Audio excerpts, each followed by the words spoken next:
Започва второто полувреме, дами и господа, на втори епизод на Футбол Трапокло.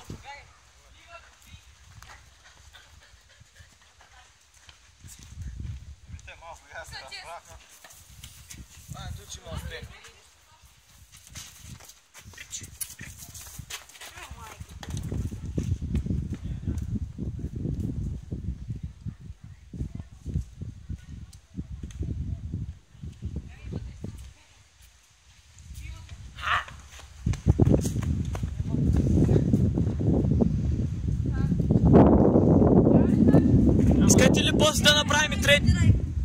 Тихо! Искате ли после да направим трети епизод?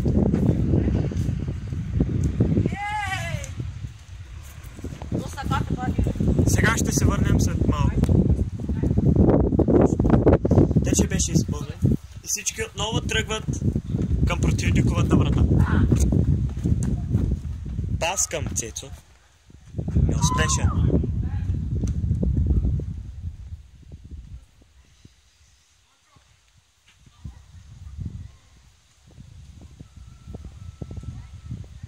Корнер ще бъде изпълняван. Петър ще подаде ли към Андон? Или ще бие направо в вратата?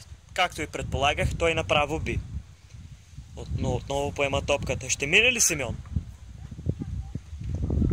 Дали ще успее? И той успява! Сега ще бие ли или ще подаде? Той бие, но не успешен.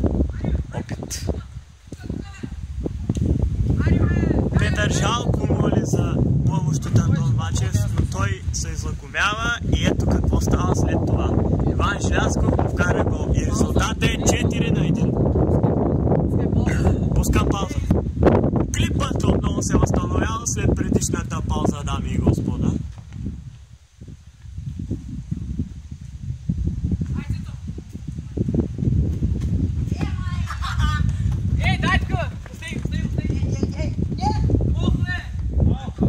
Фал.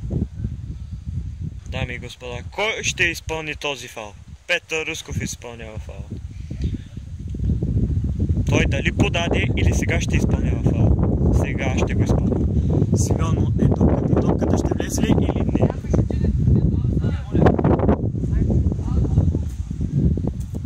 Не знаем след 20 години кога е качен. Възстановихме отново паузата на този клип, дами и господа.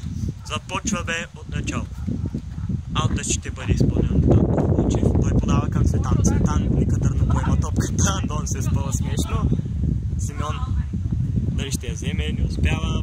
Андон подава на Петър успешно. Петър тръгва, успешно минава Симеон. Той бие и това е аут. Отново възстановяваме клипа, защото хората искат паузи да има.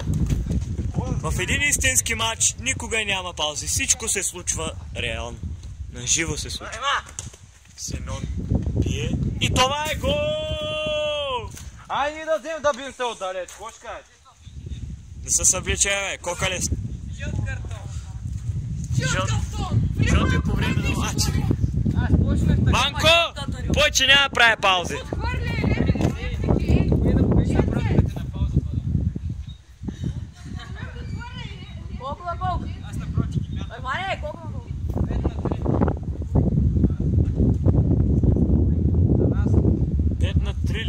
Значи съм объркал резултата. Аз казах 5-1. Име до 10, айде. До 10, може се удължи. Ами ако го върнем... Ей! Нещо... До 8 играта. Невъзможен терен за преминаване, дами и господа. Валя долу! Симеон иска помощ от Иван Желязков. Той подава. Петър Русков прави фаул. Иван ще го изпълнява. Петър стоял съм. Вече си Русков. Андон подава към Пешо. Успешно. Казай фамилийци! На един истински матч! Това е селска работа. Ще каме по имена. Не е попряко. Аз съм Дюрасел, ама... Аз не знам вие късти. Мога да е псовнята. Цветането шибата. Цветането шибата, защото бързо изгаря като такива батерии. Дончо, върни я. Върни насам, бе, върни се. Върни се, бе. Пам-пам-пам.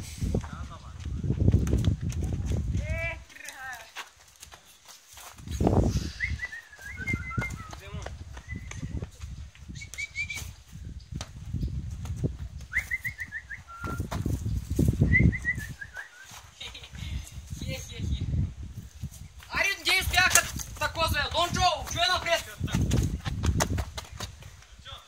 Ей, ще вкарам пахти по нас.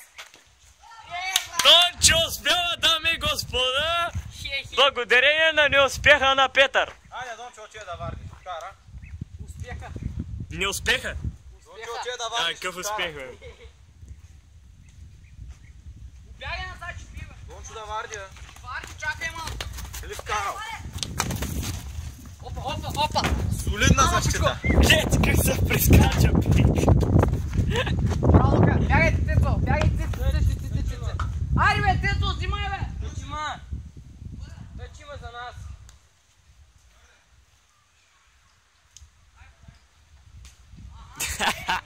Е, така се изпълнява селски тъжи, дами и господа.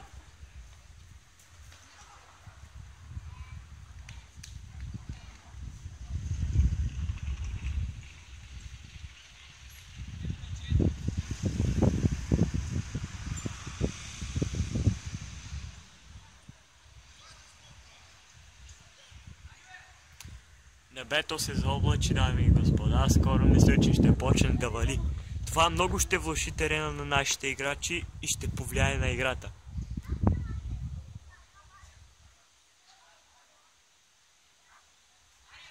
Корнер се изпълнява в момента. Петър Русков решава да подаде на Андон Вачев. Той подава към Цветан, но неуспешен беше паса. Иван Желязков тръгва сам с топката. Дали ще вкара? Дали ще вкара? И той не успява, дами и господа, на празна врата.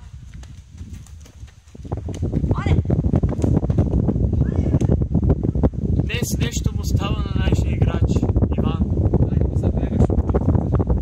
Добре. Това е чудесно, извинени.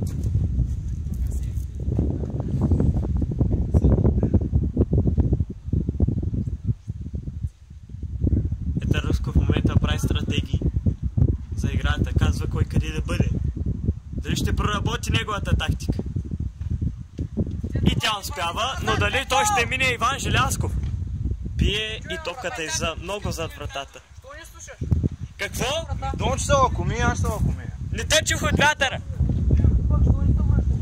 Какво викаше?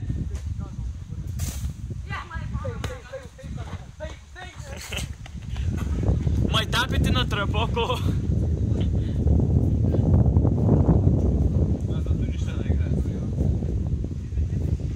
Цветан почва с нови оплаквания за тази нова игра.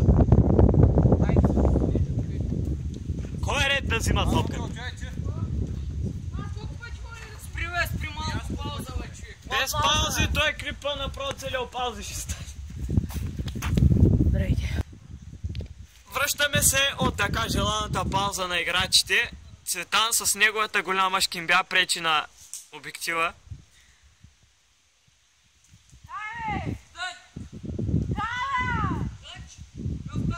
Тъч!